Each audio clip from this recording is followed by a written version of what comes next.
Some top Republicans and Democrats may not support this bill if John McCain doesn't, because it may be unpopular and they're not willing to take the political risks. If it doesn't pass, what is the alternative?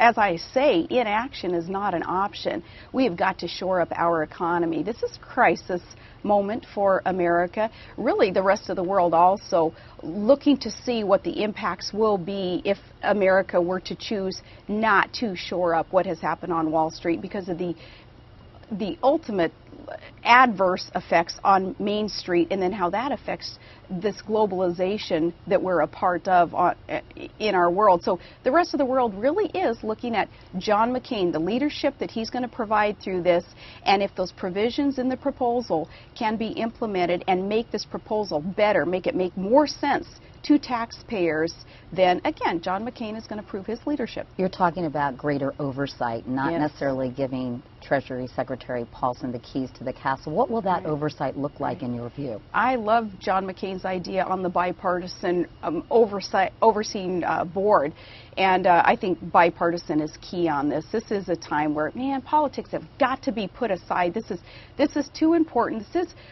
crisis mode that we are in, and if the obsessive partisanship gets in the way of just doing what's right for Wall Street, for Main Street, for all of the economic factors that we're talking about here, then that is an atrocity, and that is just more politics as usual. If anyone is of that mindset that it's only one side or the other that can find a solution to this one. Why isn't it better, Governor Palin, to spend $700 billion helping middle-class families who are struggling with health care, housing, gas, and groceries? Allow them to spend more and put more money into the economy instead of helping these big financial institutions that played a role in creating this mess. That's why I say I, like every American I'm speaking with, we're ill about this position that we have been put in, where it is the taxpayers looking to bail out. But ultimately what the bailout does is help those who are concerned about the health care reform that is needed to help shore up our economy, helping it's got to be all about job creation too, shoring up our economy and putting it back on the right track. So health care reform and reducing taxes and reining in spending has got to accompany tax reductions and tax relief for Americans.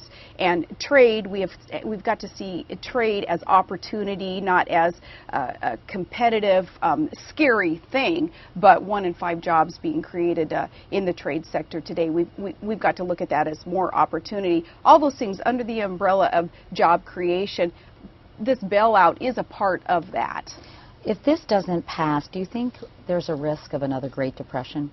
Unfortunately, that is the road that America may find itself on. Not necessarily this, as it's been proposed, has to pass, or we're going to find ourselves in another Great Depression. But there has got to be action taken, bipartisan effort, Congress not pointing fingers at this point at one another, but finding the solution to this, taking action, and being serious about the reforms on Wall Street that are needed. Would you support a moratorium on foreclosures to help average Americans keep their homes? That's something that John McCain and I have both been discussing, whether that that is part of the solution or not. You know, it's going to be a multifaceted solution that has to be found here. So you haven't decided whether you'll support it or not?